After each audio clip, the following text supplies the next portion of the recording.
saat seorang sahabat bertanya kepada Nabi, "Ya Rasulullah, kita sudah melewati perang yang sangat indah ini dan kita menang. Adakah perang yang paling hebat dibandingkan dengan sebuah perang ini?" Apa dijawab oleh Nabi? Ada. Apa itu? Melawan diri sendiri. Apa maksudnya? Melawan hawa nafsu yang dimiliki oleh seseorang manusia. Itu jauh lebih berat dibandingkan dengan kokang senjata di tengah lapangan melawan para penjajah, melawan orang-orang yang memusuhi Islam. Dibandingkan dengan melawan hawa nafsu, lebih payah melawan hawa nafsu.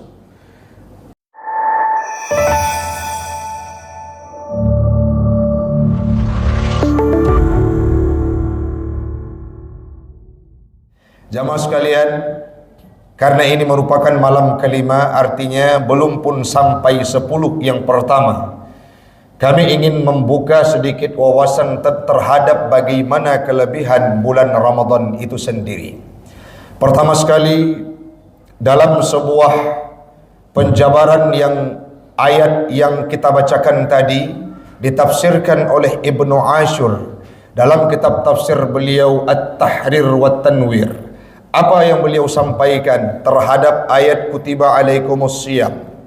Beliau membagi dua pandangan terhadap kemaksiatan yang dilakukan oleh manusia, di mana kemaksiatan tersebut ada satu porsinya yang akan mampu dihentikan dan seseorang meninggalkan kemaksiatan tersebut hanya berdasarkan tafakkur, merenung, dan berjanji pada diri sendiri untuk meninggalkan kemaksiatan tersebut. Yang selanjutnya menganggap diri celaka seandainya melakukan kemaksiatan tersebut. Mana contohnya Ustadz? Seperti minuman keras, mabuk-mabukan, narkoba, berjudi, dan lain sebagainya. Itu tidak akan ada efek dari orang lain yang mensugestikan kepada kita. Kalau ada kawan yang berkata, "Wahai sahabatku, berhentilah engkau dari mabuk-mabukan." Sehebat apapun orang yang memberikan sugesti di samping kita, kalau dari pribadi kita tidak mau merenung dan tidak mau berjanji meninggalkannya, maka pastilah kemaksiatan tersebut akan tetap kita laksanakan dan kita lakukan. Artinya tidak bisa seseorang berhenti kalau tidak punya tekad yang kuat dan merenung bagaimana dirinya harus berhenti dari kemaksiatan yang contohnya seperti tadi. Itu kategori yang pertama. Kesimpulannya bahwa kemaksiatan dalam dunia ini yang satu kategorinya, seseorang akan bisa berhenti dari kemaksiatan tersebut hanya karena tekad dirinya sendiri, memikirkan dan membayangkan, merenungi bagaimana dampak yang dihasilkan dari kemaksiatan tersebut. Itulah faktor yang mampu membuat seseorang berhenti. Contohnya zina dan judi. Yang selanjutnya, mana yang lain Ustaz? Kategori yang kedua. Kemaksiatan yang kedua kalau disampaikan oleh Ibnu Ashur dalam tafsirnya beliau, ini terjadi dari sifat kebiasaan manusia, tabaiyah manusia, kebiasaan manusia yang berupa salah satu contohnya adalah marah. Saat seseorang terkontaminasi dengan sifat marah, akan terjadi kemaksiatan yang lain seperti pembunuhan, perampokan, pencurian. Itu semua diawali dari sifat marah. Siapa yang akan mampu menghentikan sifat marah ini? Itulah sebuah ibadah yang diberikan namanya adalah as-saum ataupun as-siyam yang bermakna puasa. As-saumu wasilatun. Puasa ini merupakan perantara untuk seseorang mampu menghentikan kemaksiatan yang porsi kedua ini. Kalau seseorang marah, sering dia tenggek, tendensius, itu tidak ada kategori yang lain yang mampu meruntuhkan hal tersebut kecuali hanya dengan puasa yang diperintahkan oleh Allah Subhanahu wa taala. Dari paparan Ibnu Ashur, esensinya adalah ibadah puasa ini mampu mengendalikan sebuah kemaksiatan yang orientasinya adalah tabiiyah manusia, ataupun bahasa yang kita sering sebutkan adalah nafsu syahwat. Yang selanjutnya jamaah sekalian, dalam Qismus Sani, pembahagian yang kedua dalam sebuah kitab, nama kitab tersebut Bidayatul Hidayah, karya Imam Al-Ghazali. Beliau membagikan dua kategori pribadi seseorang yang melewati kehidupan. Yang pertama, fi'lut ta'ah. Seorang manusia akan selamat dalam urusan agamanya. Agamanya pun akan terbagi dalam dua kategori. Yang pertama, seseorang ini mesti melakukan taat kepada Allah Subhanahu wa taala. Yang kedua, wa tarkul manahi, meninggalkan segala sesuatu yang telah dilarang oleh Allah Subhanahu wa taala. Di antara kedua kategori tersebut, siapakah yang paling berat?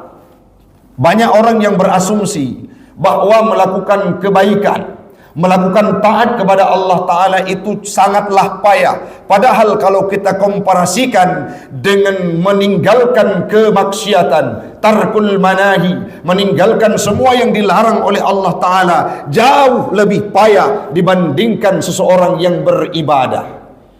Imam Al-Ghazali menuturkan bahwa fi'lut ta'ah wa tarkul manahi huwal asyaddu, meninggalkan kemaksiatan, meninggalkan segala sesuatu yang dilarang ini asyaddu, sangatlah payah.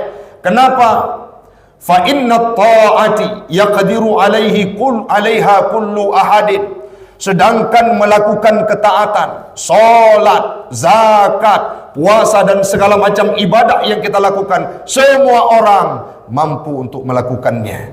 Tetapi la yaqdiru alaihi illa sadiqun. Sedangkan meninggalkan kemaksiatan, meninggalkan semua yang dilarang oleh Allah Ta'ala, la yaqdiru alaihi illa sadiqun, tidak mampu dikerjakan oleh sembarangan manusia kecuali as-sadiqun, orang-orang yang sudah terbiasa dalam majelis ilmu dan mau mentadabbur ayat Allah.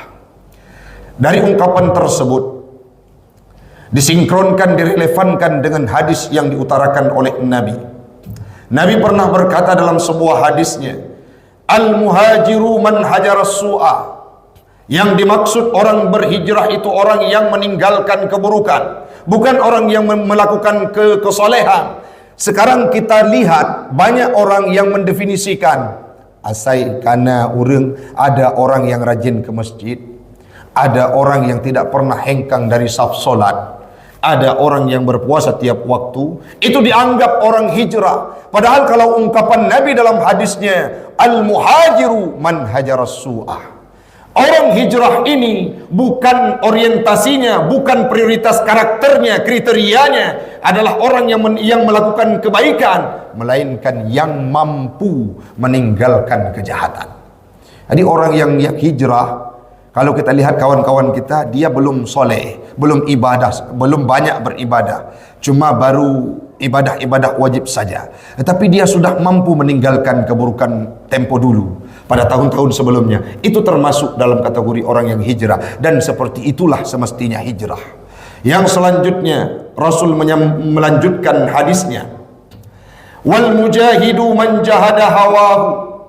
Yang dimaksud dengan orang yang berjihad di jalan Allah, siapa mereka? Orang yang melawan hawa nafsunya, orang yang mengekang hawa nafsunya, orang yang berperang melawan hawa nafsunya. Itulah yang dimaksud orang yang berjihad fi sabilillah. Bukan orang-orang yang mengajarkan orang lain, majelis taklim, belum seberapa dibandingkan dengan seseorang yang memerangi dirinya, yakni hawa nafsu yang dimiliki. Berapa Ustaz jumlah hawa dan nafsu yang harus kita perangi? Junudun nafsu, tentara prajuritnya nafsu ada 10, prajuritnya hawa ada 10. Minimal seseorang yang mau melawan dirinya sendiri harus melewati 20 prajurit yang akan mereka lewati. Sehingga saat seorang sahabat bertanya kepada Nabi, ya Rasulullah, kita sudah melewati perang yang sangat indah ini dan kita menang. Adakah perang yang paling hebat dibandingkan dengan sebuah perang ini? Apa dijawab oleh Nabi? Ada. Apa itu? Melawan diri sendiri. Apa maksudnya? melawan hawa nafsu yang dimiliki oleh seseorang manusia itu jauh lebih berat dibandingkan dengan kokang senjata di tengah lapangan melawan para penjajah, melawan orang-orang yang memusuhi Islam. Dibandingkan dengan melawan hawa nafsu, lebih payah melawan hawa nafsu. Coba kita lihat hari ini, ada orang-orang yang kadang-kala, wah baik Ustaz Taufik dan lain sebagainya, kita kadang-kala berjanji pada diri sendiri. Hari ini solat di waktu yang bukan di awal waktu, pada waktu yang sudah telat. Kita berjanji dalam hati, besok saya akan solat awal waktu. Itu cuma angan-angan, tapi implementasinya sangat payah. Ada orang yang sudah terjebak dalam dunia-dunia hitam. Mereka terkontaminasi menjadi orang bandar sabu-sabu. Cobalah lihat, untuk meninggalkan kemaksiatan tersebut butuh waktu, dan belum tentu setelah mereka berperang melawan diri sendiri mampu ditinggalkan. Maka dari semua uraian yang kita sampaikan tadi, lantas apa solusinya Ustaz? Apa sebuah agenda, hal, ibadah apa yang mampu kami lakukan yang mampu menetralkan nafsu tersebut, yang mana seolah-olah tidak mampu dilawan oleh seorang manusia? Ada sebuah ibadah yang disampaikan oleh Allah Ta'ala, diperintahkan kepada kita, yang diberikan dengan nama puasa. Kutiba alaikumus siyam, difardukan kepadamu berpuasa. Pada ujung ayat tersebut, la'allakum tattaqun, mudah-mudahan pasti engkau akan menjadi pribadi yang bertakwa. Bertakwa dari apa? Ditafsirkan oleh Imam Jalaluddin As-Suyuti, al-ma'asi, bertakwa, takut kita untuk mengerjakan kemaksiatan. Kenapa Ustaz? Karena puasa merupakan sebuah ibadah mengendalikan hawa nafsu. Saat nafsu itu sudah mampu dikendalikan, yukassirus syahwa, puasa ini mampu meleburkan syahwat. Kalau sudah mampu meleburkan syahwat, maka kita akan melakukan ketaatan dan mampu meninggalkan kemaksiatan. Kenapa? Karena syahwat ini mubdi'uha, merupakan sumber dari seseorang melakukan kejahatan. Dari rentetan tersebut bisa kita pahami, kita simpulkan sekilas. Yang pertama sekali, kemaksiatan dalam kehidupan manusia ini ada dua kategori. Ada yang satu perlu tenaga dari diri sendiri untuk berhenti dari kemaksiatan tersebut. Yang kedua, hanya dengan ibadah puasa. Imam Al-Ghazali juga membagi bahwa seseorang dalam kategori agamanya, mereka harus melewati dua kategori. Yang pertama, melakukan taat. Yang kedua, meninggalkan kemaksiatan. Meninggalkan kemaksiatan ini jauh lebih payah dibandingkan dengan seseorang yang berbuat taat. Sehingga banyak kita temukan jemaah sekalian, orang yang berjudi mereka juga sholat, orang yang berzina mereka juga ruku, orang yang korupsi mereka hadir ke masjid. Kenapa? Karena sudah tentu orang yang beribadah itu belum pasti mereka mampu mencegah kemaksiatan. Sholat itu belum mampu mencegah kemaksiatan seseorang, kecuali ibadah puasa untuk kategori hawa nafsu mampu dicegah oleh ibadah puasa, sebagaimana yang diungkapkan oleh Ibnu Ashur. Kita flashback kepada dulu saat Allah menciptakan nafsu, sebagaimana yang termaktub dalam kitab Duratun Nusihin untuk Fadilatul A'mal. Nafsu itu kan berdebat dengan Allah. Man anta, ditanyakan oleh Allah, siapa engkau? Nafsu menjawab, ana wa anta. Padahal yang bertanya Allah. Kemudian dicampakkan dalam neraka, kemudian dibangkitkan, ditanyakan, jawaban tetap sama, anta wa ana. Kemudian nafsu dilemparkan ke dalam neraka neraka lapar, usai puluhan ribu tahun, ditanyakan kembali, man anta wa man ana. Kemudian nafsu lesu dan lemas, dia menjawab, ana abduka wa anta rabbuna. Engkau Tuhanku dan aku merupakan hambamu. Kalimat tersebut diutarakan oleh nafsu kapan? Setelah dicampakkan dalam neraka lapar. Artinya nafsu ini mampu diakomodir dengan sebuah ibadah yang namanya adalah puasa. Bagi kita para mahasiswa, khususnya yang berada di Politeknik ini merupakan momentum yang sangat indah bagi kalian semua. Ada begitu juga kepada jemaah sekalian. Baru 5 hari, besok hari kelima, mari kita manfaatkan untuk mengekang hawa nafsu kita.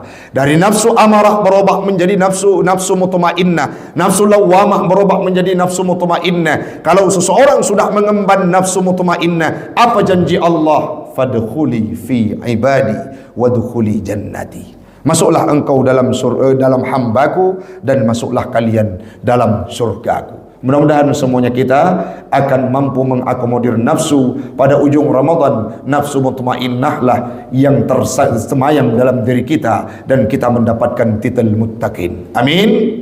Amin ya rabbal alamin. Waktulah yang membatasi kita. InsyaAllah di lain kesempatan kita akan berjumpa kembali. Hadanallahu wa iyyakum ajma'in. Assalamualaikum warahmatullahi wabarakatuh.